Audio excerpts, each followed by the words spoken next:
At first glance, Annabelle is a completely inconspicuous doll from the popular series called Rag Annie, after the character in the children's book series. But under her huge rag eyes, a rather terrible secret is hidden about the events that unfolded in 1970. Then the doll was purchased in a second-hand store by the mother of a nursing student, Donna.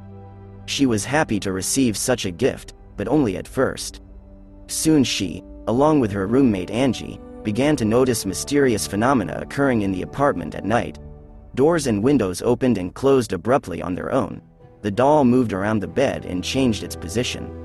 According to the students, the most terrible discovery for them was the moment when they returned home and found Annabelle, who was standing in the kitchen and leaning on a chair with one hand. Although when the girls themselves tried to put the doll on the floor, she fell because of the soft rag legs. Some time later, Angie left a piece of paper and a pen in her room, and later found a clumsy, as if made by a child's hand, inscription, "Help." And on the hands of the doll, drops of blood began to appear out of nowhere. Frightened students turned to a medium for help, and he managed to find out that the spirit of the deceased 7-year-old girl Annabelle Higgins lives in the doll, whose body was once found in the field, on the site of which the house with the girl's apartment was built. Such a discovery reassured Donna and Angie, after which they made a grave mistake. They offered the restless spirit to stay with them. The girlfriends saw off the medium safely and decided to continue to live a quiet student life. But it was not there. Annabelle in a short time began to behave much more aggressively than before. Donna and Angie invited their friend Lou to spend the night, who was unaware of the strange events that took place in their house. Late at night he woke up and felt that he could not move. Looking at his chest, the guy saw a doll sitting on it. Annabelle seemed to be looking straight at him. She slid up his leg, stopped on his chest and suddenly began to choke Lou, after which he lost consciousness. The next morning the guy decided that it was just a bad dream. But the attacks didn't stop there. The next day, Lou and Angie were studying road maps while planning a vacation when they suddenly heard rustling noises coming from Donna's room. Entering the room, Lou found Annabelle lying on the floor. He took the doll in his hands and suddenly felt someone's presence behind him. Lou turned around for a second and immediately cried out in pain.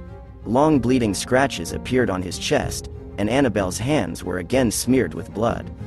Donna, who began to seriously fear the demonic forces that settled in her toy, asked the local priest, Father Hegan, for advice, and he, in turn, sent the girl for a consultation with the Warrens. After hearing the creepy story about the doll from Donna and her friend, Ed and Lorraine immediately recognized that Annabelle was possessed by evil forces. The spirit that inhabited her rag body manipulated it at will, appearing to be a harmless ghost of a girl, and its real goal was to possess a human host, which, according to the Warrens, served as the current stage in his plans. On their advice, several cleansing ceremonies were carried out in the student's apartment, and the doll itself was taken out and placed in a closed glass cabinet in the Warren Museum, where it remains to this day. Ed Warren also claimed that another person was the victim of the doll. Once a motorcyclist came to the museum, whose attention was immediately attracted by the Annabelle shelving. He tried to open the lock and knocked several times on the glass door, after which Ed asked him to leave the premises. But on the way home, the man's motorcycle lost control, after which he crashed into a tree at full speed. Death came instantly. Thank you for your attention. Subscribe to the channel.